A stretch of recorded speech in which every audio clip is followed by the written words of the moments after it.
Ketika mana dibawa api neraka Jahannam di hadapan mereka yang berada di padang mahsyar di saat itu. Yauma yatadhakkarul insanu wa anna lahu dzikra.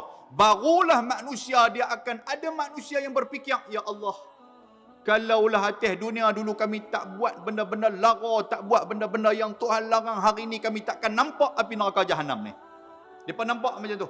Baru rasa menyesal tak mau semayang. Baru rasa menyesal tak mau nak puasa. Baru rasa menyesal ketika mana depa lawan mak pak depa. Baru rasa menyesal ketika mana tak mau kepada Islam. Ketika mana duduk di padang mahsyar, api neraka Jahannam mai dibawa oleh malaikat.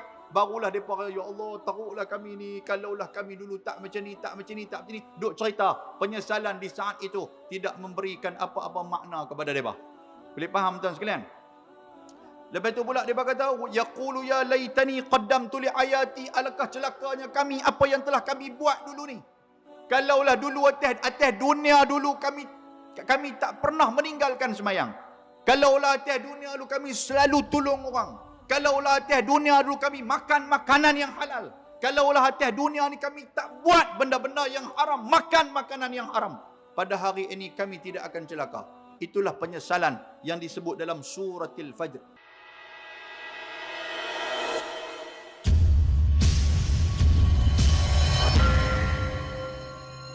Bismillahirrahmanirrahim. Assalamualaikum warahmatullahi wabarakatuh. Alhamdulillahilladzi arsala rasulahu bil huda wa dinil haqq liyuzhirahu 'ala ad-din kullihi walau karihal kafirun. Ashhadu an la ilaha illallah wahdahu la syarika lah. وأشهد أن محمدًا عبده ورسوله. اللهم صل على سيدنا محمد وعلى آله وصحبه ومن تبعهم بإحسان إلى يوم الدين، أما بعد. رب اشرح لي صدري ويسر لي أمري واحلل عقدة من لساني يفقهوا قولي. Subhanaka la ilma lana illa ma 'allamtana innaka antal alimul hakim. La haula wa la quwwata illa billahil aliyyil azim. Yang saya hormati Kakanda Tuan Pengerusi Majlis, yang berbahagia Tuan Pengerusi Masjid, Ashabul Fadilah, Tuan Imam, Ahli Jawatan Kuasa Masjid, seterusnya tuan-tuan dan puan-puan, hadirin dan hadirat yang dirahmati dan dikasihi oleh Allah Subhanahu wa taala. Pertama sekali, marilah sama-sama kita bersyukur kepada Allah dengan kesempatan yang diberikan pada malam yang berbahagia ini untuk sama-sama kita meneruskan majlis ilmu yang menjadi salah satu daripada adat kebiasaan baginda Nabi SAW ketika mana Nabi berada di Madinatul Munawwarah dan Nabi berada di Mekah sebelum daripada Islam itu disebarkan. Islam itu didakwahkan secara jahar, secara terang-terangan. Antara pengikat dan juga kepada pengenalan Islam itu adalah di dalam majlis-majlis ilmu yang telah dibuat di rumah Abi Al-Arqam Al-Makhzumi. Al-Arqam bin Abi Al-Arqam Al-Makhzumi. Itulah rumah mula-mula sekali Nabi SAW dia duduk dengan sahabat-sahabat.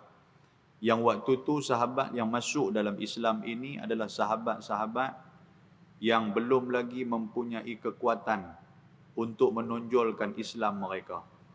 Mereka duduk dalam rumah Al-Arqam bin Abi Al-Arqam dalam keadaan takut. Sambil-sambil duduk mengaji, sambil-sambil takut. Takut-takut keislaman mereka itu diketahui. Yang membawa kepada akibatnya itu adalah mereka akan dibunuh ataupun mereka akan diseksa. Banyak sahabat Nabi Ridwanullah alaihi ajma'in yang ketika mana keislaman mereka itu diketahui. Antara dia tuan-tuan pernah dengar cerita yang kita guna sampai kepada hari ini apabila disebut muazzin, kita akan sebut nama dia. Iaitulah Bilal bin Rabah Al-Habsyi. Bilal bin Rabah Al-Habsyi, dia ni orang kulit hitam. Dan dia mempunyai tuan. Dia adalah seorang hamba kepada tuan dia, iaitulah Umayyah ibn Khalaf. Umayyah bin Khalaf merupakan tuan kepada Bilal bin Rabah. Apabila dia menemui Nabi SAW, dia terus jatuh cinta kepada kepribadian Nabi dan dia terus memeluk agama Allah Subhanahu wa taala, agama Islam. Dalam-dalam dia duduk sembunyi Islamnya itu, tiba-tiba diketahui oleh Umayyah, iaitulah tuan dia. Tuan dia ni amat sayang kepada Bilal bin Rabah. Tuan dia dalam banyak-banyak hamba, Bilal bin Rabah ni lah hamba yang paling dia sayang. Dia jamu Bilal, dia jaga Bilal, dia tidak memberatkan pekerjaan-pekerjaan kepada Bilal, sehingga kan dia mengangkat Bilal itu seolah-olah menjadi seperti anak dia. Itu Umayyah bin Khalaf. Tapi bila dia tahu kata Bilal ini dah masuk Islam, Bilal ini dah tak agama macam mana agama nenek moyang mereka, dia menyeksa Bilal tanpa mempunyai belas kasihan. Dia letakkan Bilal di tengah padang pasir dan dia meletakkan satu batu yang besar di atas dada Bilal. Sambil dia bertanya kepada Bilal, Bilal, siapakah yang akan membantu kamu sekarang? Adakah hang mau balik kepada agama asal kamu? Hanya keluar daripada mulut Bilal, Ahad, Ahadun Ahad, Ahadun Ahad. Iaitulah Allah yang satu, Allah yang satu, Allah yang satu. Bila dia nampak buat macam tu pun, Bilal dia tak rasa, goyah langsung keimanan dan kepercayaan dia kepada Allah Subhanahu wa taala. Lalu Umayyah bin Khalaf, dia mengambil seekor kuda dan dia mengikat kuda itu pada kaki Bilal. Lalu dia tepuk kuda itu, dia tibai kuda tu, menyebabkan kuda itu sakit dan merentak Bilal dan diheret Bilal seluruh kota Mekah. Bilal kena sampai tara tu, tetapi langsung tidak pernah menggugah keyakinan yang ada pada diri Bilal bin Rabah. Dia tetap bersama agama Islam walaupun nyawa dia hampir melayang ketika mana diberi kekejaman oleh Umayyah bin Khalaf. Tuan-tuan pernah dengar cerita Ammar bin Yasir, macam mana Yasir bin Ammar anak dia, dan juga Sumayyah yang terkenal, yang tuan-tuan dengar dalam lagu Hijaz, cerita tentang Sumayyah. Ammar bin Yasir dia masuk dalam Islam. Pak dia juga masuk dalam Islam. Ammar bin Yasir masuk dalam Islam. Sumayyah masuk dalam Islam. 3 beranak ni masuk dalam Islam. Bila golongan musyrikin, mala'a min Quraisy, golongan Quraisy, pembesar-pembesar Quraisy, mereka tahu kata Yasir, mereka tahu kata anak dia Ammar, mereka tahu kata mak kepada Ammar, iaitulah Sumayyah masuk Islam. Mereka melakukan kekejaman terhadap 3 beranak ni. Yasir, seorang yang tua, diikat pada sebatang pokok dan dibiarkan kelaparan dalam keadaan panas matahari yang berada di atas kepala dia. Sambil-sambil tu dia pukul Yasir. Pak Yasir kena pukul. Dan dilihat oleh Ammar dan juga ibunya Sumayyah. Sumayyah pula, mereka ikat tangan dia, mereka ikat kaki dia, dan mereka menggunakan kayu lalu dihunuskan ke dalam kemaluan dia yang menyebabkan dia meninggal. Benda ni dilihat oleh Ammar bin Yasir. Ammar waktu itu budak muda. Dia muda, dia percaya kepada Islam. Sehingga kan dia juga ditangkap oleh mereka, diikat oleh mereka. Dan mereka menyuruh dia kembali kepada agama nenek moyang mereka. Oleh kerana dia nampak apa yang jadi pada pak dia, apa yang jadi kepada mak dia, dia bersedih. Bila dia kata, wahai Ammar, kembalilah hang kepada agama nenek moyang hang. Hati dia tidak mahu kembali kepada agama nenek moyang kerana hati sudah terikat pada Islam. Dia hanya menundukkan kepala sebagai tanda setuju, tetapi hati dia tidak bersetuju. Benda ni disampaikan kepada baginda Nabi SAW. Dan Ammar selepas daripada itu dia merasa sedih. Lalu dia berjumpa Nabi untuk memohon keampunan kepada Nabi. Disebabkan perangai dia nampak macam tunduk kepada kepada ancaman dan juga ugutan orang-orang Quraisy tadi ni. Nabi SAW tidak melihat sedikit pun pada Ammar, menyebabkan Ammar dia berasa sedih pasal Nabi macam tak suka kepada dia. Selang 2-3 hari lepas daripada tu, Allah Subhanahu wa taala menurunkan ayat Al-Quran, "Famanittarra ghaira baghin wala 'adin fala isma 'alaih." Apabila kamu melakukan satu perkara dalam keadaan darurat, perkara yang dilarang oleh Allah Taala, dalam keadaan darurat, fala isma 'alaih, maka tidak ada dosa kepada kamu. Maknanya Ammar bin Yasir dia tertekan, nyawa dia bakal melayang seperti mana ibu dan ayahnya andainya dia tidak menyatakan dia kembali kepada agama nenek moyangnya. Itu yang pertama.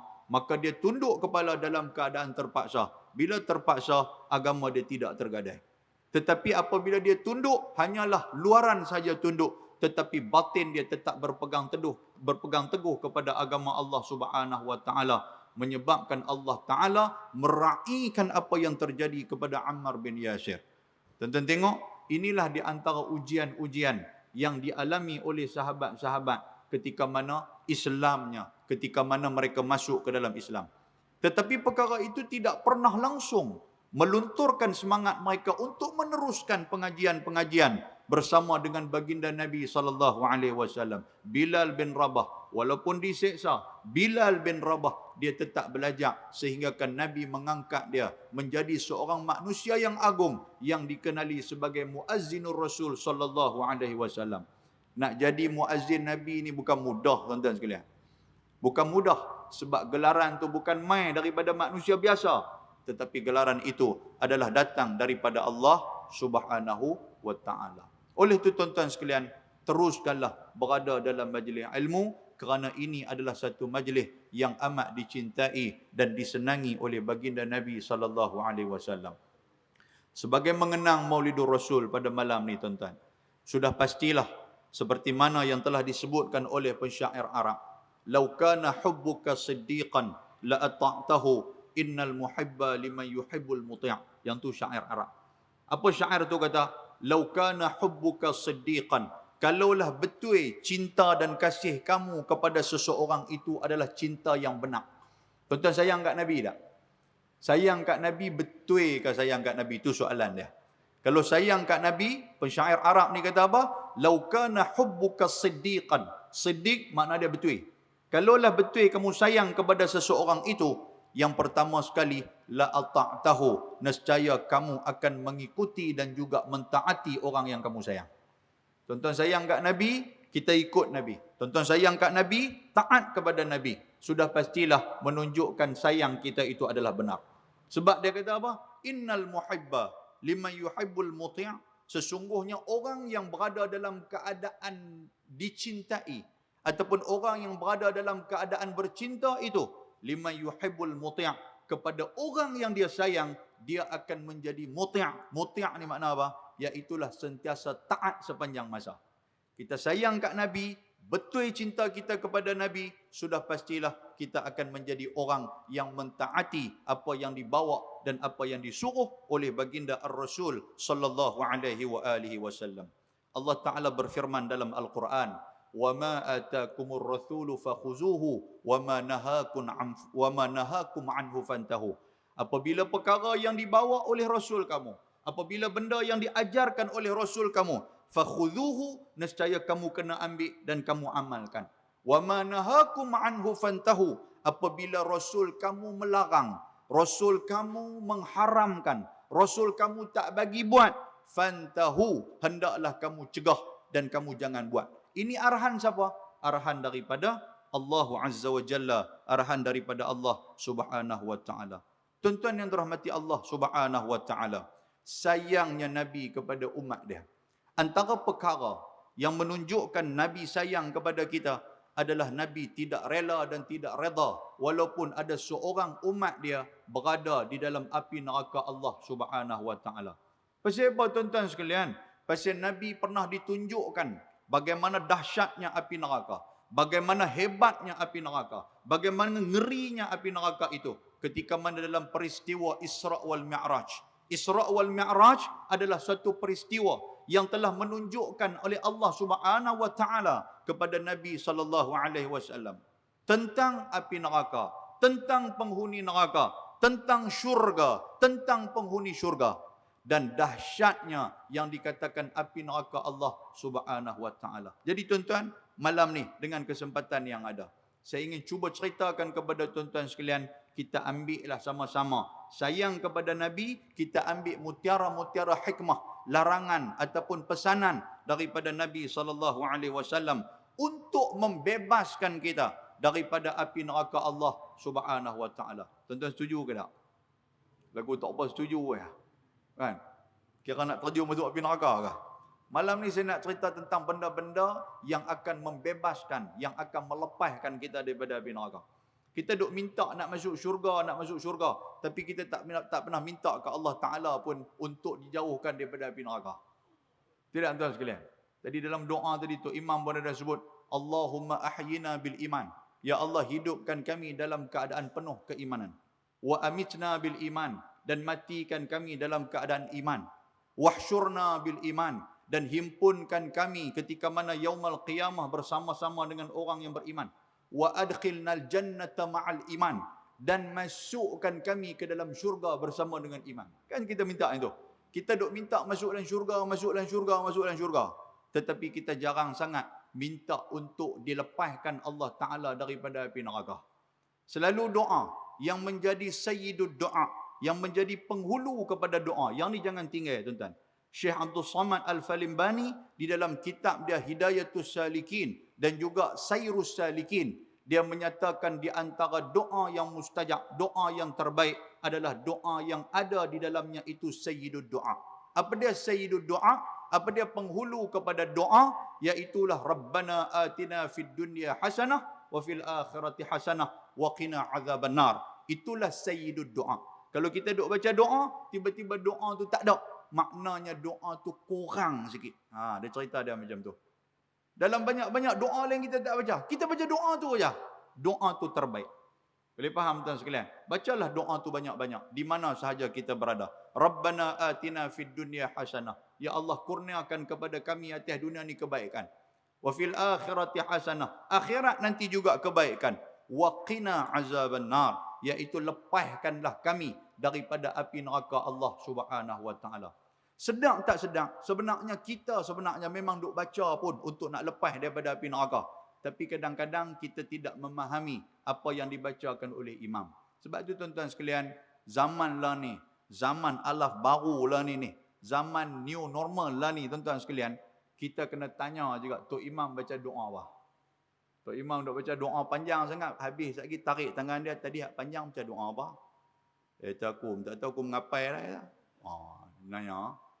Kan, kita kena tahu doa apa yang kita baca. Doa apa Tok Imam baca. Yang tuan-tuan doa amin tu benda apa?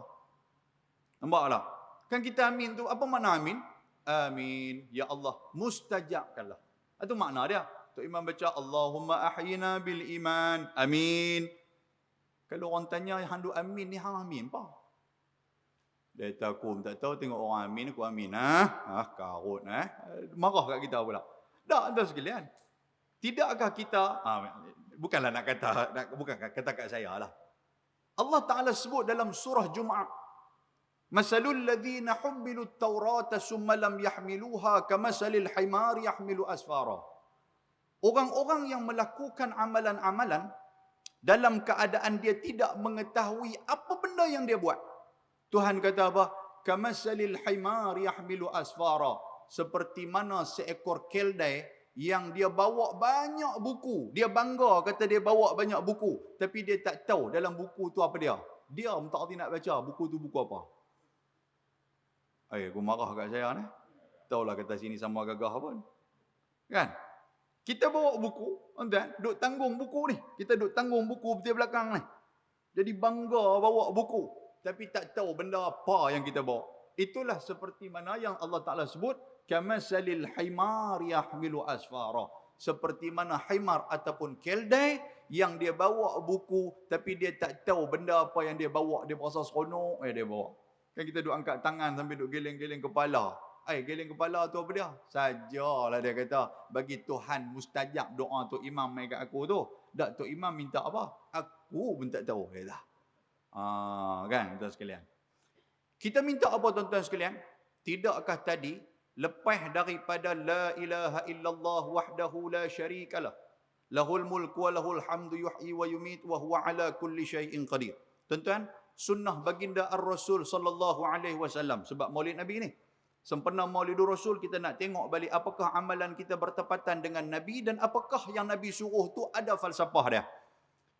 Nabi kata apa tuan-tuan sekalian? Di antara sunnah baginda Nabi sallallahu alaihi wasallam. Nabi ketika mana semayang, kalau dia jadi imam, Nabi akan semayang, kadang-kadang Nabi akan membaca zikir-zikir ataupun al-azkar selepas daripada semayang. Ada kalanya Nabi SAW, lepas daripada semayang, dia bagi salam, Assalamualaikum warahmatullahi, Assalamualaikum warahmatullahi. Nabi mangkit-mangkit, Nabi turis balik. Boleh ingat lagu tu? Kan? Kalau tu imam bangkit dia buat lagu tu, ponggah dah. Satu sama gagah ni sembang sebulan. Tu imam ni jadi wahabi dah. Wahabi pula dia kata bubuh tu. Dan ada kalanya Nabi SAW dia berzikir pendek. Dan ada kalanya Nabi SAW dia diam, dia duduk, dia diam. Itu cara Nabi. Sunnah Nabi kadang-kadang dia menghadap ke arah kiblat daripada mula sampai habis. Dan sunnah Nabi SAW yang disebutkan dan diamalkan oleh Imam Asy-Syafi'i rahimahullahu ta'ala, iaitulah ketika mana berzikir, dia akan menghadap sebelah kanan. Kita tahu kan? Allahumma antas salam. Sekali tu imam akan kalih di belah kanan. Betul tak betul? Dan tuan-tuan waktu tu tengah duduk di antara dua sujud akan kepak kaki duduk bersila. Benda tu benda common sense lah. Benda tu benda biasa dah kita duk buat. Betul tak betul tuan sekalian? Tapi itu sunnah Nabi bila kalih sebelah kanan.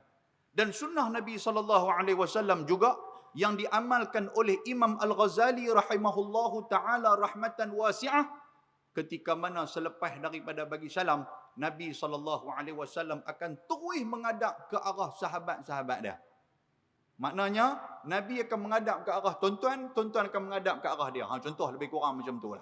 Tok Imam akan menghadap ke arah makmum, makmum akan menghadap ke arah Tok Imam. Kan? Jadi kalau buat macam tu, makmum nak bangkit balik awal tak jadi. Sebab Tok Imam duk usah. Tidak. Itu sunnah Nabi SAW. Jadi sementara dalam mengenang ataupun dalam kita menguak sejarah, kita mengorak ibrah yang kata sunnah ataupun yang kata Maulidur Rasul SAW, buatlah kita benda tu. Boleh faham tak sekalian? Tiap tahun kita duk amal Maulidur Rasul, buat satu sunnah. Tiap kali kita amalkan Maulidur Rasul, duk sambut Maulidur Rasul, buat satu sunnah Nabi SAW. Malam ni kita dengar tu aja. Lepas tu baginda Nabi SAW, antara sunnah Nabi apa dia? Nabi lepas daripada semayang, Nabi akan istighfar. Istighfar berapa kali? Riwayat yang masyhur menyatakan Nabi beristighfar sebanyak 3 kali. Astaghfirullahalazim alladzi la ilaha illa huwal hayyul qayyum wa atubu ilaih. Nabi istighfar. Tapi istighfar Nabi tuan-tuan sekalian penuh dengan tawadhu', penuh dengan penuh dengan rasa rendah diri. Itu istighfar Nabi. Istighfar Nabi ni, istighfar ni makna apa tuan-tuan? Makna dia ar-raja, iaitulah pengharapan daripada Allah Subhanahu wa taala. Astaghfirullah makna dia, ya Allah, aku betul-betul minta keampunan daripadamu ya Allah. Yang tu makna dia. Jadi bila kita sebut astaghfirullah, kita tahu makna ya Allah, aku betul-betul minta keampunan untuk aku ya Allah. 3 kali itu tuan-tuan, lebih baik yang dalam penuh penghayatan daripada 30 kali tapi duk istighfar sambil duk korek cekam sambil cium. Tidak ni. Astaghfirullahalazim, duk korek kaki, duk cium. Astaghfirullahalazim. Betul tak tuan sekalian? Lagu tak apa betul ya? Kan? Lebih baik 3 kali itu bermakna daripada 30 kali tapi kita duk menyembang, duk angkat kepala kat orang, duk quit kau ni. Lah tak boleh quit lah pasal dah jarak kan. Dulu waktu duk dekat-dekat quit. Kan? Muslimin dan muslimat yang dirahmati Allah. Lepas tu pula selepas daripada yang ni hadis riwayat Imam Ibnu Majah. Kata Nabi SAW, hadis riwayat Imam At-Tirmidzi. Kata Nabi SAW, dia duduk bergerak kursi ni. Kan? Saya ceramah-ceramah depan ke belakang ni, dia main buh batu sikit, tak apa kot boleh? Tak, pergi bergerak, angkat kaki 2 lagu tu, tuan-tuan gelak kat saya. Boleh ke Haji? Boleh boleh, baik. Tuan-tuan, tuan-tuan kena ingat ni. Kata Nabi SAW, man qala fi duburi kulli salah, man kana fi duburi salah. Sesiapa yang membaca ketika mana selepas semayang, iaitulah salatul maghrib wa salatul fajr, wa salatil fajr. Semayang maghrib dan semayang subuh. Apa dia bacaan dia? La ilaha illallah wahdahu la syarikalah. Lahul mulku wa lahul hamdu yuhyi wa yumit. Ataupun dalam riwayat yang dikata lahul mulku wa lahul hamdu yuhyi wa yumit. Biyadihil khair yuhyi wa yumit wa huwa ala kulli syai'in qadir. Hak kita duk baca selalu ni. Berapa kali? 10 marat, iaitulah 10 kali.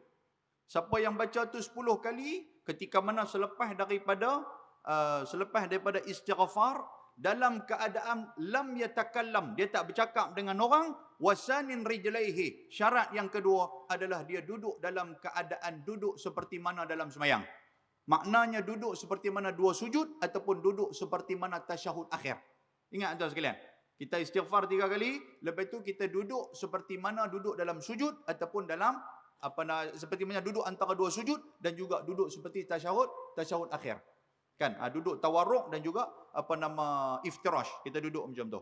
Duduk menghadap kiblat. Jangan duduk bersila lagi. Nabi kata apa? Dan kita tidak bercakap dengan siapa pun. Lalu sebutlah la ilaha illallah wahdahu la syarikalah biyadihil khair yuhyi wa yumit wa huwa ala kulli syai'in qadir. Ataupun la ilaha illallah wahdahu la syarikalah lahul mulku wa lahul hamdu yuhyi wa yumit wa huwa ala kulli syai'in qadir 10 marat, 10 kali. Berapa kali tuan-tuan? 10 kali. Kita baca itu 10 kali. Nabi kata apa? Wa rufi'a lahu 10 darajat. Diangkatkan 10 darjat dia di sisi Allah Subhanahu wa taala. Tuan-tuan, kita nanti atas dunia, tuan-tuan bayangkan macam ni lah. Ketika mana kita di padang mahsyar, satu padang yang penuh dengan manusia yang begitu ramai. Allah Taala sebut dalam Al-Quran, ketika mana in kanat illa sayhatan wahidatan fa idahum jami'un ladaina muhdarun. Pernah dengar tak ayat tu? Dalam surah Yasin. Ketika mana ditiup sangkakala kali yang kedua. Sayhah ni makna ada dengan satu kali tiupan. Ditiup sangkakala satu tiupan yang kali kedua. Hak tiupan yang pertama, faidahum khamidun. Semua pakai hancur. Hancur, sunyi sepi. Yang kata dunia ni tuan-tuan sekalian. Dengan dunia ni pun hancur. Lalu Allah Ta'ala menghidupkan malaikat Israfil dan Allah Ta'ala memberikan kepada dia iaitulah qar ataupun disebut sebagai trompet. Dia pegang trompet tu, dia tiup pula kali kedua. In kanat illa sayhatan wahidatan fa idahum jami'un ladaina muhdarun. Kita pun waktu tu dihidupkan semula dengan tiupan sangkakala kali yang kedua. Pakak mangkit pi habis semua. Dan kata baginda dan ayat Al-Quran kata apa? وَقَالُوا يَا وَيْلَنَا مَنْ بَعَثَنَا مِنْ مَرْقَدِنَا هَذَا مَا وَعَدَ الرَّحْمَنُ وَصَدَقَ الْمُرْسَلُونَ. Dengar tak ayat tu? Pernah jumpa tak ayat tu? Surah Yasin. Ada pun orang-orang yang abdul kafir ataupun hamba-hamba yang ingkar atas dunia kepada Allah. Mereka juga dibangunkan daripada maqabiruhum, daripada kubur-kubur mereka. Terbongkar pi habis kubur-kubur semua pakat bangkit tuan-tuan sekalian. Maka dia berkata apa? Ya wailana man ba'athana min marqadina. Alangkah celakalah kami pada hari ini. Min marqadina, yang telah membangunkan kami. Siapakah yang telah membangunkan kami? Duk ingatkan dia boleh tidur sampai bila-bila? Mati itu kira tak ada lagi penghidupan yang akan datang. Sudah tidak ada. Mereka duk ingat macam tu. Tiba-tiba mereka dibangunkan dan dihidupkan oleh Allah Subhanahu wa taala. Lalu mereka menyatakan ya wailana man ba'athana min marqadina hadza ma wa'ada ar-rahman wa sadaqal mursalun. Benarlah inilah janji Allah Taala yang bersifat Ar-Rahman, dan benarlah para rasul yang diutuskan oleh Allah yang menceritakan bahawasanya akan ada yaumul ba'th, iaitulah hari kebangkitan selepas daripada kematian di atas dunia ni. Mereka mangkit-mangkit, mereka kata celakalah kita. Lepas tu pakat mangkit tuan-tuan sekalian, mereka akan berjalan di satu taman ataupun satu padang yang disebut sebagai Ardun Baida, iaitulah satu padang yang putih kemerah-merahan. Maka di sanalah ada golongan kelompok daripada golongan Bani Adam alaihi salam. Ada kelompok daripada nabi-nabi yang lain. Bermula pada zaman Nabi Adam sampailah kepada zaman baginda Ar-Rasul sallallahu alaihi wasallam. Manusia penuh berada di situ. Bukan hanya manusia, jin juga akan berkumpul di situ. Bukan hanya jin, binatang-binatang juga akan dikumpulkan di situ. Sebuah hadis yang diriwayatkan oleh salah seorang al-mubasyirin bil jannah, iaitu 10 antara 10 orang sahabat yang telah dijamin dan diberi khabar gembira oleh Allah, oleh Nabi sallallahu alaihi wasallam sebagai golongan ahli syurga. Iaitulah hadis yang diriwayatkan oleh Sayyiduna Uthman ibn Affan radhiyallahu taala anhu. Dia menyatakan bahawa pada hari itu, iaitulah disebut Yaumul Qisas, hari balas balik. Padang Mahsyar adalah hari balas balik, di mana seekor ghanam ataupun seekor kambing yang tidak bertanduk, dia akan minta kepada Allah Subhanahu wa taala untuk menanduk kambing yang ada tanduk, yang menanduk dia ketika mana atas dunia dulu. Atas dunia dulu dia tak ada tanduk. Ada kambing lain ada tanduk, pergi tanduk dia tak boleh nak balas pasal dia tak ada tanduk. Tapi ketika mana di padang mahsyar, dia minta kepada Allah, ya Allah, aku nak tanduk balik kambing hak ada tanduk yang tanduk aku tu, dan dibenarkan oleh Allah Subhanahu wa taala. Bila dia dah tanduk dah selesai hutang dia hak dunia ni, maka dia dimatikan oleh Allah Subhanahu wa taala di padang mahsyar. Kita tak mati lagi. Sebab itulah Allah Taala, sebab itulah Nabi sallallahu alaihi wasallam sebut, Nabi kata apa? Atadruna manil muflis? Tahukah kamu siapakah orang yang bankrupt itu? Kata Nabi sallallahu alaihi wasallam kepada sahabat dia. Sahabat dia kata, al-muflisu fina man la dirham lahu wala mata'. Yang kata muflis, yang kata bankrupt ni siapa ya Rasulullah? Adalah orang-orang yang tidak ada harta, yang tidak ada duit, orang-orang yang miskin. Nabi kata, innal muflisa min ummati sayati yaumal qiyamah bi salatin wa zakatin. Sesungguhnya orang-orang muflis di kalangan umat aku, kata Nabi sallallahu alaihi wasallam, adalah orang-orang yang akan datang ketika mana yaumal qiyamah. Mereka akan berjalan di padang mahsyar, mereka akan berjalan di ardun bayda, dalam keadaan membawa pahala semayang, membawa pahala zakat, membawa pahala sedekah. Datang juga bersama dengan mereka, waqad syatama hadha wa daraba hadha wa akala ma hadha wa sadafa wa safaqa dama hadha. Mereka datang juga bersama mereka. Atas dunia dulu depa pernah pukul orang. Ada orang duk main tuntut dekat depa. Atas dunia dulu depa pernah menumpahkan darah orang. Depa pernah fitnah orang, depa pernah tuduh orang, depa pernah ambil barang orang, depa pernah mengambil amanah orang, depa pernah mencuri hak orang. Semua benda tu akan datang menuntut kepada mereka. Bawa pahala, tuan-tuan sekalian, pahala semayang, pahala puasa, pahala zakat, yang menggunung tinggi pahala itu. Noh, di padang mahsyar tu. Tiba-tiba mai orang-orang hak atas dunia pernah kita maki dulu ni. Mai orang hak atas dunia pernah kita umpat dia dulu. Mai orang atas dunia pernah kita pukul dia dulu. Mai orang hak atas dunia pernah kita ambil harta dia dulu. Mai orang atas dunia pernah kita fitnah dia dulu. Depa pakai duk minta kepada kita pembalasan dan qisas supaya Allah Taala balas balik kepada kita. Macam mana cara nak balas? Iaitulah diambil semua pahala min kulli hasanat, semua pahala kita diberikan kepada mereka. Bagi, tiba-tiba masih ramai lagi orang yang minta kepada kita. Bila ramai hak minta, pahala dah habis. Fa in faniyat hasanatuhu, kata Nabi SAW, apabila sudah habis pahala kita bagi kepada orang, maka kita akan mengambil dosa-dosa mereka dan kita akan letakkan di atas bau kita. Lalu di saat itu malaikat akan khuzuhu faghulluhu summal jahim masalluhu, malaikat akan tarik dan rentak kita, lempak masuk dalam api neraka Allah Subhanahu wa taala. Itu nama dia adalah orang-orang yang muflis, yang ketika mana datang kepada Allah Taala dalam keadaan kaya, tetapi sayangnya pulang ke api neraka dalam keadaan muflis, hilang kekayaan, dalam keadaan miskin pahala, hanya dosa yang dikandak dan dibawa oleh dia. Boleh faham tuan-tuan sekalian? Pasal lagu ceramah politik pula. Tuan-tuan pula duduk dengar steady kan. Dia lagu tu lah. Lepas tu dia main ujung-ujung dia seluruh mana nak larat ceramah macam tu. Betul tak tuan-tuan? Lagu tu boleh nak ya. Kan? Hei, sakan juga. Tak tahulah dalam ni tak ada kot. Baik, muslimin dan muslimat yang dirahmati Allah, tuan-tuan, sayangnya Nabi, antara dia apa? Dia tak mau walaupun ada di kalangan kita yang duduk dalam api neraka. Pasal apa tuan-tuan? Sebab dahsyatnya api neraka. Kita berhenti berkorban sini. Kakanda pengurusi, korban tau. Kalau ikut SOP tu dia kata tekan Aisyah ya. Saya tak apa nak berani SOP sebab kawan-kawan kita yang buat SOP ni. PTA sini sebenarnya Ustaz Fadli kan. Ustaz Fadli, lepas tu pembantu dia apa, Ustazah Suhana. Depa duk pesan kat saya kan. Kan ustazah tu duk pesan kat saya jangan duk lajak-lajak kata. Kan ustazah pesan kita kena dengar, ustaz pesan kita langgar. Lawak atas sekalian. Baik, tuan-tuan sekalian, kita ringkaskanlah tekat dalam buku lajak 8.5 boleh kok Cina. Okey kan 8.5. Tengoklah kalau tuan-tuan tak terangkat kaki lena lagi 8.5 lah. Yang pertama, mari sama-sama kita tengok apakah perkara-perkara yang boleh menghindarkan kita daripada api neraka Allah Subhanahu Wa Taala. Tadi tak habis lagi. Sunnah Nabi tak habis tadi ni. Lepas daripada kita baca waktu maghrib dan juga waktu subuh. Bacalah yang tu 10 kali. Jangan duk gagah nak mengkit pergi berjalan lagi. Duk sat tuan-tuan sekalian. Tapi kalau dah ada kerja, ada keperluan mengkitlah. Jangan duk bersila lagi. Kita kira nak bersila ya. Kan betul tuan-tuan?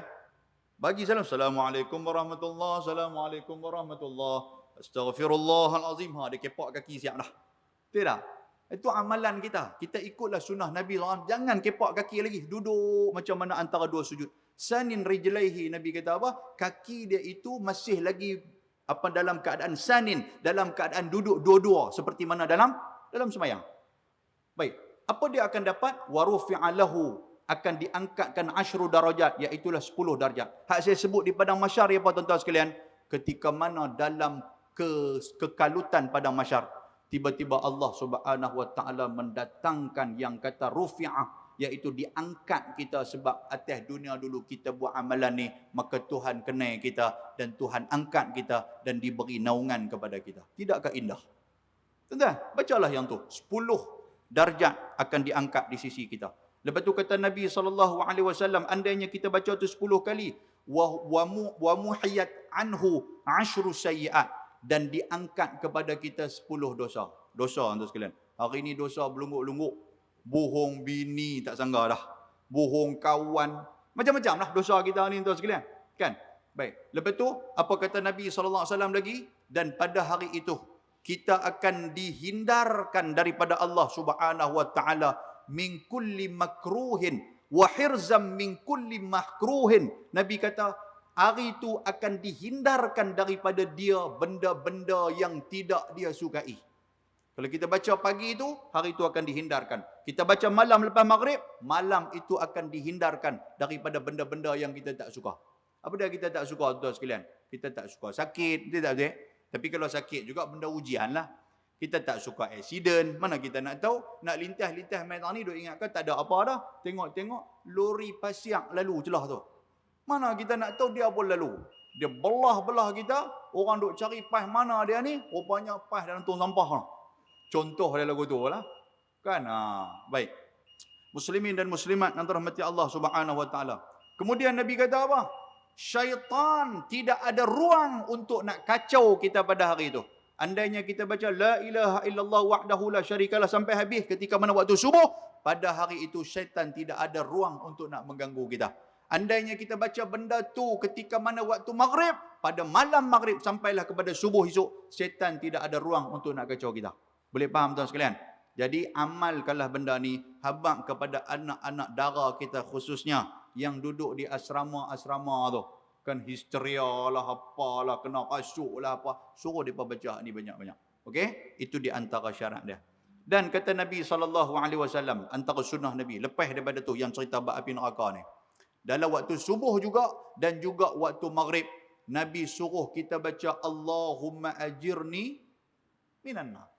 Ya Allah, selamatkanlah aku daripada api neraka. Berapa kali tuan-tuan? 7 marat, iaitulah 7 kali. 7 kali. Sagi ada hadis yang menceritakan Nabi suruh kita baca ni.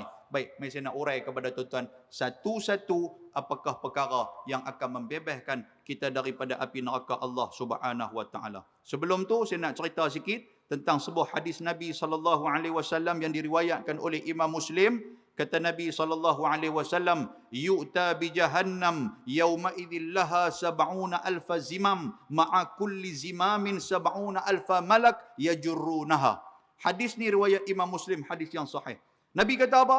Ketika mana didatangkan api neraka jahannam di hadapan kita. Bila api neraka jahannam tu Allah Ta'ala nak buat main kita? selepas daripada kita duduk di padang mahsyar, waktu tu api neraka Jahannam akan ditarik oleh malaikat dan dibawa kepada kita. Di dalam suratil Fajr, tuan-tuan pernah baca suratil Fajr. Waji'a yawma idzin bi jahannam. Yawma idzin yatadhakkarul insanu wa anna lahu zikra. Ayat tu pernah dengar tak? Yaqulu ya laitani qaddamtu li hayati fayawma idzin la yu'adzibu 'adzabahu ahad wa la yusiqu wasaqahu ahad. Ya ayyatuhan nafsul mutmainnah irji'i ila rabbiki radiyatan mardiyah fadkhuli fi ibadi wadkhuli jannati. Suratil Fajr. Pernah dengar ayat tu? Macam tak pernah dengar ya? Kan? Tak pernah dengar? Suratil Fajr. Wal fajri. Pernah dengar fajri? Fajri tu duduk makan. Betul tak betul? Gulai fajri. Dia fajri. Iaitulah tentang subuh. Tentang gelap subuh. Ayat tu cerita tentang tu. Tuhan kata, waji'a yawma idzin bi jahannam. Ketika mana dibawa api neraka Jahannam di hadapan mereka yang berada di padang mahsyar di saat itu. Yawma yatadhakkarul insanu wa anna lahu dhikra. Barulah manusia, dia akan ada manusia yang berfikir, ya Allah, kalaulah atas dunia dulu kami tak buat benda-benda lara, tak buat benda-benda yang Tuhan larang, hari ini kami takkan nampak api neraka Jahannam ni. Depa nampak macam tu. Baru rasa menyesal tak mau semayang. Baru rasa menyesal tak mau nak puasa. Baru rasa menyesal ketika mana mereka lawan mak pak mereka. Baru rasa menyesal ketika mana tak mau kepada Islam. Ketika mana duduk di padang mahsyar, api neraka Jahannam mai dibawa oleh malaikat. Barulah mereka, ya Allah, teruklah kami ni. Kalaulah kami dulu tak macam ni, tak macam ni, tak macam ni. Duk cerita. Penyesalan di saat itu tidak memberikan apa-apa makna kepada mereka. Boleh faham tuan sekalian? Lepas tu pula dia berkata, yaqulu ya laitani qaddamtu li ayati, alangkah celakanya kami apa yang telah kami buat dulu ni. Kalaulah dulu atas dunia dulu kami tak pernah meninggalkan semayang. Kalaulah atas dunia dulu kami selalu tolong orang. Kalaulah atas dunia dulu kami makan makanan yang halal.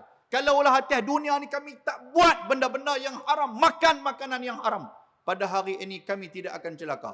Itulah penyesalan yang disebut dalam suratil Fajr. Pasal apa yang mereka rasa takut sangat tuan-tuan sekalian? Sebab Nabi kata apa? Nabi kata yu'ta bi jahannam, pada hari itu dibawa api neraka Jahannam yang dikelilingi api neraka Jahannam itu sab'una alfa zimam. Ada 70,000 rantai penarik yang ada di api neraka. Tuan-tuan bayangkan macam mana bentuk satu periuk yang besar. Dalam tu api neraka berkobar-kobar, api neraka duk naik panas sangat-sangat, dibawa tarik pelan tarik. Yang keliling api neraka itu adalah keliling dia itu mempunyai 70,000 rantai. 70,000 rantai besi. Dan kata Nabi SAW, ma'a kulli zimam sab'una alfa malak yajurrunaha. Dan setiap satu rantai itu ditarik oleh berapa orang? Sebanyak 70,000 malaikat yang menarik, yang kata api neraka Jahannam tu. Ingat tuan sekalian, sekali lagi saya ulang. Tuan-tuan bayangkan macam periuk yang besar yang mempunyai api yang berkobar-kobar. Kan? Lepas tu pula keliling dia pula ada tali penarik. Keliling tali penarik itu sebanyak 70,000 tali. 70,000 tali. 70,000 rantai. 70,000 pun tak larang nak kira dah. Lepas tu pula tuan sekalian, satu rantai tu pula ditarik oleh 70,000 malaikat. Besar mana agak-agak tuan sekalian? Cuba kali tengok kalau ada kalkulator, kali 70,000 kali 70,000. Jadi berapa? Dia keluar kalkulator tak pun berasa rosak terus. Dia tak boleh nak kira dah. Banyak tuan sekalian. Itu menunjukkan pasal apa? Apa syahid dia? Apa orang kata apa wajah dia? Nak tunjukkan apa? Ramainya orang yang akan dilemparkan masuk dalam api neraka. Pasal itu Tuhan buat besar benda tu. Itu dahsyatnya tu. Kemudian kata Nabi SAW, dalamnya api neraka. Yang ni saya baca makna, saya tak baca matan. Kata Nabi SAW kepada seorang sahabat yang bernama Abu Hurairah radhiyallahu taala anhu, ketika mana mereka sedang berjalan, tiba-tiba mereka dengar ada satu benda yang terjatuh. Jatuh, boom, kata benda. Nabi kata, atadru ma hadha? Hangpa tahu tak benda apa hak jatuh tu? Sahabat Abu Hurairah dan juga sahabat yang lain dia berkata apa? Allah wa rasuluhu a'lam. Allah dan Rasul lebih tahu, kami tak tahu. Apa dia benda tu? Nabi kata, hadzal hajar, itulah ketui batu, Nabi kata, yang telah dilemparkan oleh Allah Subhanahu wa taala sejak 70 tahun yang lalu dan pada hari ini sudah sampai kepada dasar api neraka tu. Batu tu saja lempak daripada atas sampai ke bawah 70 tahun. 70 tahun Pak Long oi. Kita pi Johor berapa puluh tahun? Tak sampai 2 hari kan. Kita pi Mekah berapa hari? Tuan-tuan pi Amerika berapa hari? Kan? Keliling dunia berapa hari ya? Syekh Muzaffar naik ke bulan turun balik pun berapa kan? Tak sampai 70 tahun pun. Dia keluar pi budak balik-balik ada cucu lah. Kan? Tak sampai 70 tahun. Tapi api neraka itulah dalam dia tuan-tuan sekalian. Wal ayazubillah min zalik. Pasal itu Nabi ajak kita perbanyakkan kita sebut membaca Allahumma inni a'udzubika min azabi bi jahannam. Benda ni kita baca 4 doa sebelum daripada nak bagi salam. Itulah tempat mustajabnya doa. Ingat ada doa tu tuan-tuan sekalian? Mari sama-sama kita ingat. Nombor 1, Allahumma inni a'udzubika min azabil qabri. 1 kubur, minta azab daripada kubur. Yang tu tempat mustajabnya doa. Lepas daripada tuan-tuan, innaka hamidum majid. Tahiyat akhir. Sebelum tuan-tuan nak bagi salam. Waktu tu, baca doa ni. Nabi tak pernah tinggal 4 benda ni. Nabi suruh kita jangan lupa kita baca 4 benda ni. Allahumma inni a'udzubika min azabil qabr wa min azabi jahannam wa min fitnatil mahya wal mamat wa min fitnatil masih ad-dajjal. Boleh faham tak sekalian? Malam ni kita mengulang benda-benda yang sunnah Nabi. Itulah sebagai tanda sayang dan kasih kepada Nabi SAW. Nombor 1, untuk menghilangkan dan menghindarkan kita daripada api neraka Allah Subhanahu wa taala. Kata Nabi SAW, an ya'buduhu wa la yushriku bihi syai'a. Apabila kamu menyembah Allah Subhanahu wa taala dan kamu tidak mensyirikkan dia. Apa yang terjadi kata Nabi? Sebuah hadis riwayat daripada Imam Al-Bukhari. Hadis riwayat Imam Bukhari kata apa? Hal tadri ma haqqul ibadi ala idza fa'alu dhalik alla yu'adzibahum. Kata Nabi sallallahu alaihi wasallam, apabila kamu beribadat kepada Allah dan tidak mensyirikkan Allah Subhanahu wa taala, Nabi kata, menjadi hak Allah Subhanahu wa taala alla yu'adzibahum. Orang itu tidak akan diazab dia dalam api neraka Allah Subhanahu wa taala. Apa dia makna dia tuan-tuan sekalian? Iaitulah kita buat amal ibadat ni bukan kerana orang tapi kerana Allah. Kalau kita buat kerana orang, maknanya kita telah mensyirikkan Allah Subhanahu wa taala. Boleh faham? Tuan-tuan mai semayang masjid malam ni. Mai duduk di masjid sementara kita malam ni. Mai pasal apa? Itu soalan dia tu. Mai pasal kena pambat dengan bini ustaz mampu.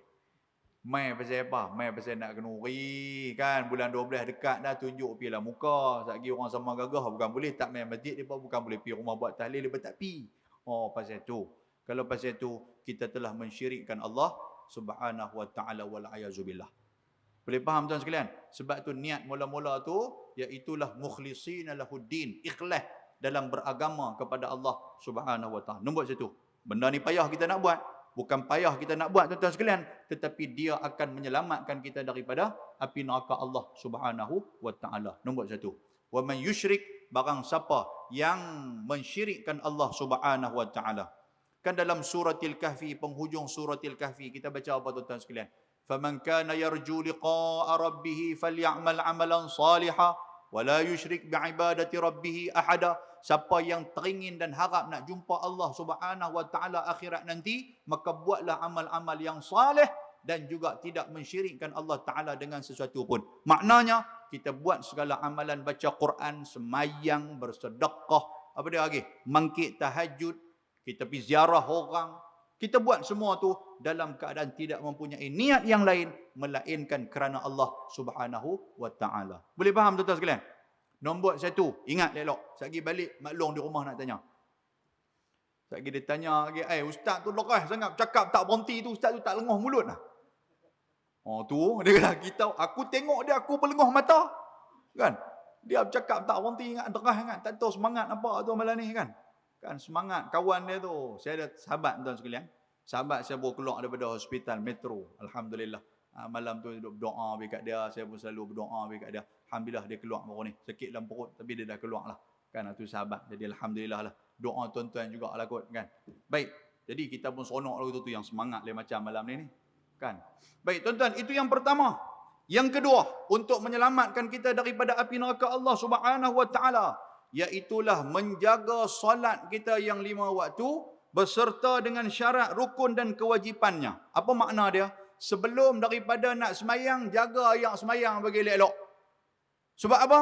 Bermula daripada wuduk itulah yang akan menjadikan solat kita itu sah. Betul tak betul tuan sekalian? Ambil yang semayang elok-elok, basuh muka elok-elok. Famsahu bi ru'usikum, kata Quran, iaitulah kamu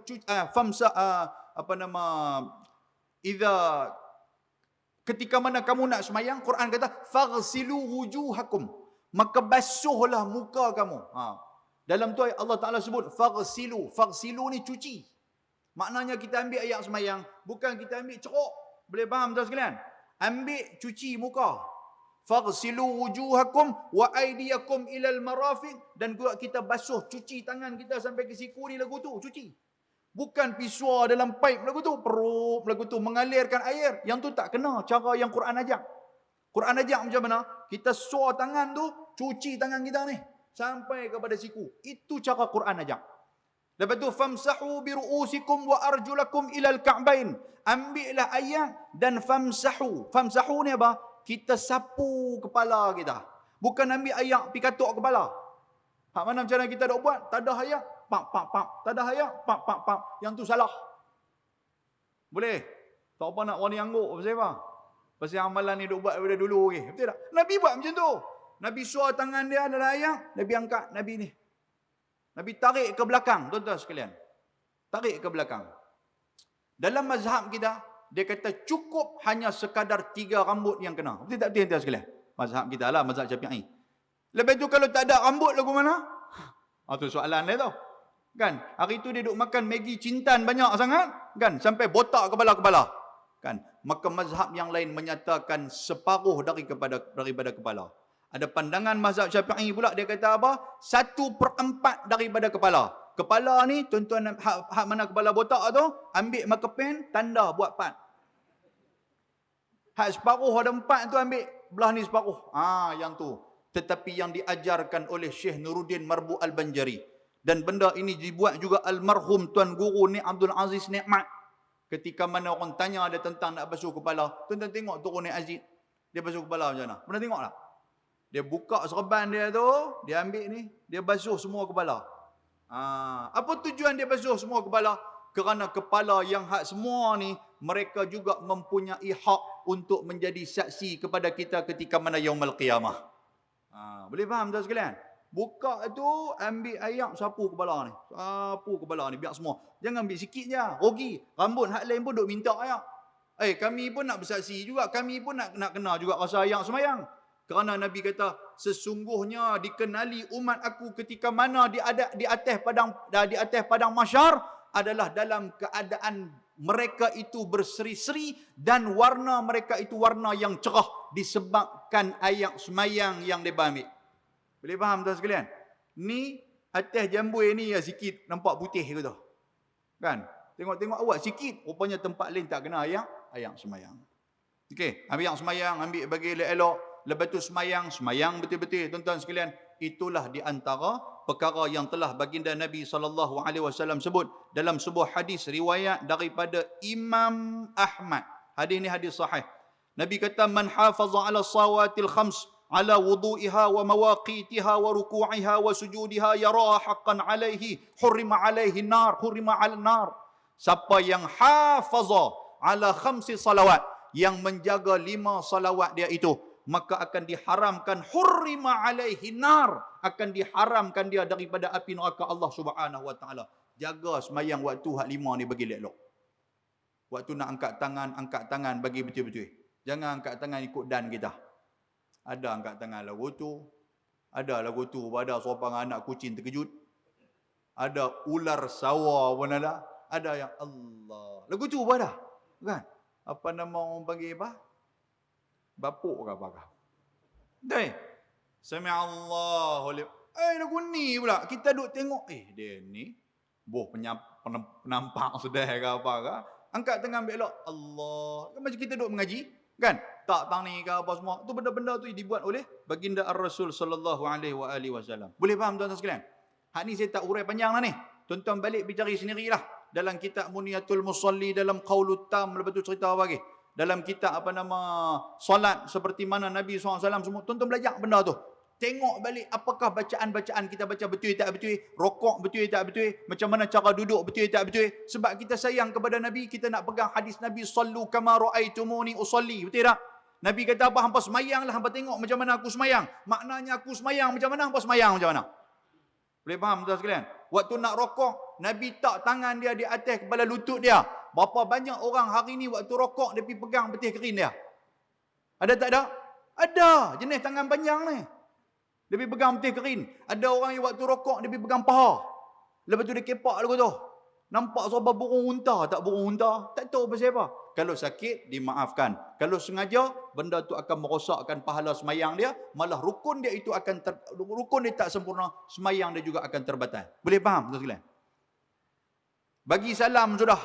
Assalamualaikum warahmatullahi. Assalamualaikum warahmatullahi. Tuan-tuan, sunnah Nabi macam mana? Assalamualaikum warahmatullahi. Assalamualaikum warahmatullahi. Kita di Sama Gagah ni buat macam mana? Assalamualaikum warahmatullahi. Assalamualaikum warahmatullahi. Duk buat angguk burung puyuh apa? Mana ada agama ajak macam tu? Marah. Lepas ni Haji duk panggil saya mai dah. Tidak anda sekalian?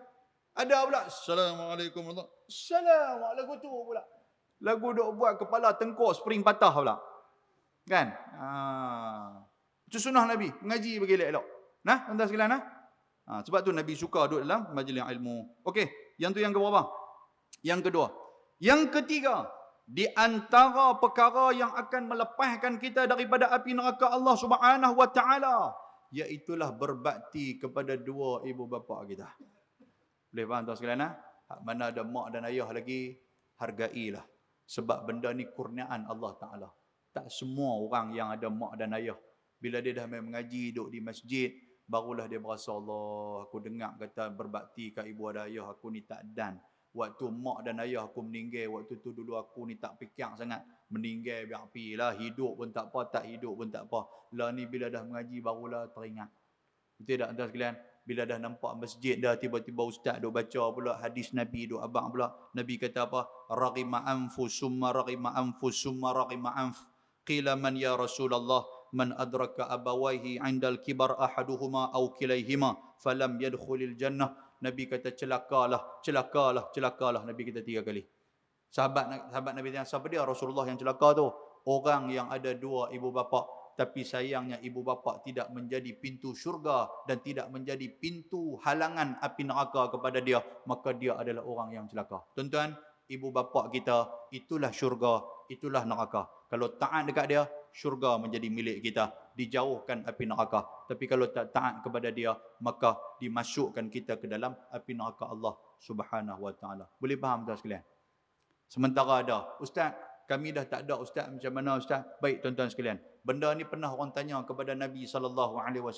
Ya Rasulullah, kalau kita nak taat kepada ibu bapa masih hidup, kami faham. Tapi kalau nak taat kepada ibu bapa yang sudah mati itu macam mana? Nabi kata, boleh kalau hampa nak taat. Cara dia macam mana ya Rasulullah? Iaitulah yang pertama, senantiasa kita mendoakan kesejahteraan kepada mereka. Nak taat ke dia. Lepas tu yang kedua apa tuan-tuan sekalian? Iaitulah kita menyambung silaturahim ataupun perhubungan yang telah disambung oleh dia. Kita pergi cari kawan-kawan mak kita, kawan ayah kita, kita sambung balik. Itu cara kita nak taat kepada mereka. Kita pergi jumpa, pakcik kenal saya tak? Aku tak kenal. Siapa dia? Saya ni anak Din bin Dun. Ada nama aku ni Din bin Dun? Tak ada. Oh, anak Din bin Dun. Lah, hak ni yang kena terajang dengan rebau tu. Saya kata. Oh, ayah hang sihat ke? Pakcik, ayah saya meninggal dah 2 tahun lepas. Allahu Akbar. Ya ke? Tuan-tuan, kita dah kenal kawan ayah kita, maka kita sambung silaturahim dengan dia. Boleh faham? Benda ni dibuat oleh para sahabat. Di antara dia iaitulah Sayyidina Umar Al-Khattab radhiyallahu taala anhu. Sayyidina Umar, tuan-tuan sekalian, dia ni berkawan dengan ramai orang. Bila dia meninggal, Abdullah ibnu Umar, iaitulah anak dia, menyambung silaturahim yang telah dibuat oleh Sayyidina Umar. Satu hari ada orang badui tuan-tuan sekalian. Abdullah ibnu Umar tengah naik kuda. Kuda ni naik kuda waktu tu serupa dengan naik Mercedes. Dia naik Mercedes tuan-tuan. Tengok ada seorang badui. Dia turun, dia angkat badui tu, dia letak atas kuda. Badui ni orang kampung, orang kata orang miskin lah, orang yang nampak lekeh. Letak atas kuda. Lepas tu Sayyidina Umar dia buka Abdullah ibn Umar dia buka serban dia. Serban di saat tu tuan-tuan sekalian, kira hebat lah atas kepala ni. Siapa pakai serban bangsawan, hartawan, dia buka serban, dia letak atas kepala Arab Badui tu. Dia buka baju mislah, baju luar dia ni, hak nampak kemas. Macam kita lah ni, kot lah kot. Kot hak mahal-mahal tu. Kan? Dia buka-buka tu, dia letak ke Arab Badui tu. Tiba-tiba kawan Abdullah ibn Umar kata, "Ya Abdullah, hang telah buat benda yang melampau." Makna dia kalau hang nak buat baik kepada Arab Badui ni, hang buat sikit-sikit sudah. Hang bagi dia duit sikit, lepas tu dia habis. Dia habis kat dia nak balik ke nak apa. Ni hang angkat dia naik atas kuda, hang bagi dia pakai serban, hang bagi dia pakai baju yang mahal. Awak lebih sangat ni. Apa kata Abdullah ibn Umar? Dia kata apa? Dia kata Arab Badui ini adalah kawan kepada bapakku, iaitulah Umar ibn Khattab. Pasal itulah aku menyambung silaturahim. Macam mana bapa aku memuliakan dia, macam itulah aku memuliakan dia.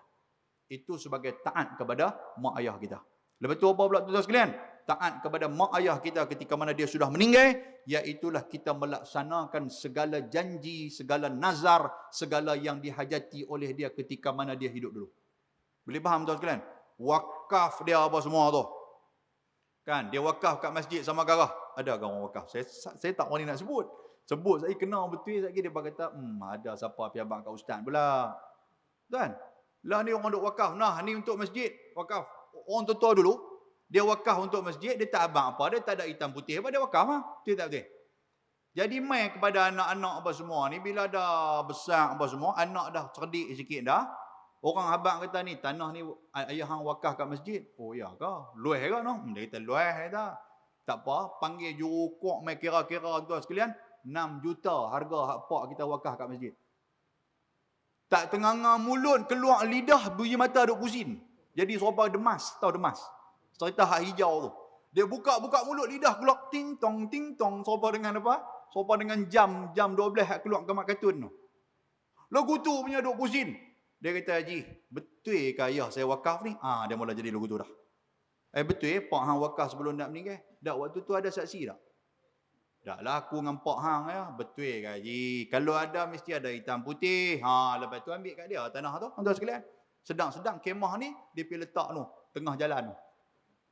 Pasal apa tanah ni tanah dia? Boleh faham?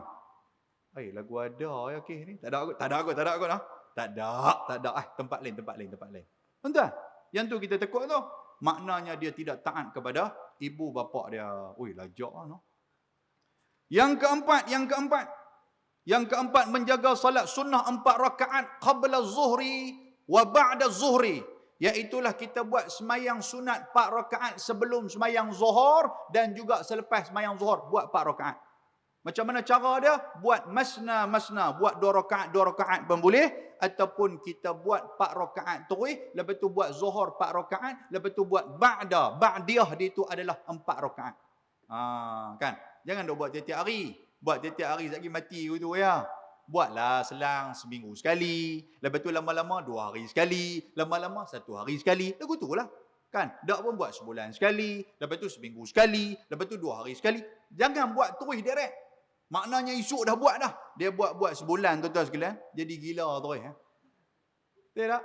Buat sikit-sikit. Agama ni dia kena sikit-sikit. Dia bukan boleh buat terus direct. Macam mana tuan-tuan semayang tarawih lah. Betul tak betul? Ni kalau mai tarawih baru ni dah PKP. Lepas pada ni masjid tak ubah nak siap kita tahun depan lah contoh dia. Mai masuk 1 Ramadan. Saya rasa penuh ni dalam kemah ni. Sampai di luar tu. Habis hari tu semayang, habis. Yang kata hari pertama tu. Duk 10 hari ya tuan sekalian. Lepas tu kau duk ruyuk dah. Tu imam duk pening kepala, kipas nak kena buh pula ni. Dah kita buh aircon pasal orang ramai kan. 10 malam yang terakhir. Tok bilai fadlan min Allah wa ni'mah. Tok imam kali-kali. Oi. Kita 2 orang yang hantar dah. Ya ke? Lah kali tak semayang duk jembang 2 orang depa. 10 malam terakhir tak ada siapa dah. Pasal apa? Semangat mula-mula tu. Betul tak betul tak? Semangat mula-mula, lepas tu dia tinggal macam tu. Agama dia tak mahu itu. Boleh faham tak? Ambil 4 rakaat sebelum zuhur, lepas tu semayang zuhur dan juga 4 rakaat selepas zuhur. Maknanya, satu hari kita semayang waktu zuhur tu saja sebanyak 12 rakaat. Bolehkah? Lagu tak boleh ni, kan? Baik. Nabi kata apa? Man hafaza ala arba'in raka'atin qabla zuhri wa arba'in ba'daha haruma ala nar. Siapa yang menjaga dan memelihara semayang 4 rakaat sebelum zuhur dan 4 rakaat selepas zuhur, haruma ala nar. Haruma ni maknanya diharamkan. Fi'lul majhul, diharamkan ke atas dia, iaitulah daripada api neraka Allah Ta'ala. Ini janji Nabi, hadis yang disahihkan oleh Syekh Al-Albani di dalam hadis riwayat Imam Abu Daud. Hadis ni hadis yang sahih. Yang kelima, iaitulah barang siapa yang sa'alallahal jannah salasa marrat, qalatil jannah Allahumma adkhilhul jannah, wa man istajara minan nar salasa marrat, qalatin nar Allahumma ajirhu minan nar. Hadis ni riwayat daripada Imam At-Tirmizi dan hadis ni adalah hadis yang sahih. Nabi kata barang siapa yang minta kepada Allah Subhanahu wa taala nak masuk dalam syurga sebanyak 3 kali. Dia minta apa 3 kali? Allahumma adkhilnil jannar. Ya Allah, masukkan aku ke dalam syurga. Sekali dia minta kepada Allah Subhanahu wa taala, wa qalatil jannah. Syurga duk dengar doa hak kita duk minta nak masuk dalam syurga tu. Syurga kata apa? Ya Allah, Allahumma adkhilhul jannah. Sekali kita minta, 3 kali syurga duk respon kepada Allah Subhanahu wa taala. Sekali tuan-tuan minta, ya Allah masukkan aku ke dalam syurga, syurga dengar-dengar 3 kali syurga duk minta, ya Allah masukkanlah hamba tu duk minta tu nak masuk ke dalam aku, masukkan dia ke dalam aku, masukkan dia ke dalam aku, masukkan dia ke dalam aku. Maknanya sekali kita minta nak masuk syurga, 3 kali syurga duk minta respon kepada Allah Subhanahu wa taala. Kabel tengah. Boleh faham tuan sekalian? Syurga tu menjadi kabel. 7 kali tuan-tuan minta, 21 kali syurga duk minta. Boleh lagi? Boleh lagi ke ni? Tak apa nak warna angguk pasal apa? Ada kaki tak atas kepala kawan ke apa ke? Lenguh punya pasal. Sekali tuan-tuan tak tahu yang mana satu kaki kanan, yang mana satu kaki kiri dah aku ni. Aku ni pun kain basah bilah lah ustaz. Ustaz ni duduk derah sangat dah kata. Lepas tu duduk bagi lama, kebas habis-habis bungkuk-bungkuk. Kebas lagi tak? Lagi tak angguk lagi tu saya tak berhenti. Boleh faham tuan sekalian? Satu lagi Nabi kata, wa man istajara minan nar Allahumma ajirni minan nar. Siapa yang minta daripada api neraka salasa marat, dia minta kepada Allah Taala untuk bebaskan dia daripada api neraka. Maka Nabi kata apa? Wa qalatin nar, api neraka duk dengar rupanya. Api neraka kata apa? Allahumma ajirhu minan nar. Ya Allah, selamatkan dia daripada aku ya Allah. Sebab dia duk minta untuk tak mau masuk ke dalam aku, maka engkau selamatkanlah dia ya Allah. Tuan-tuan, api neraka respon doa kita. Sebab tu tuan-tuan baca, Allahumma ajirni minan nar 7 kali ketika mana waktu subuh, 7 kali ketika mana selepas daripada semayang maghrib.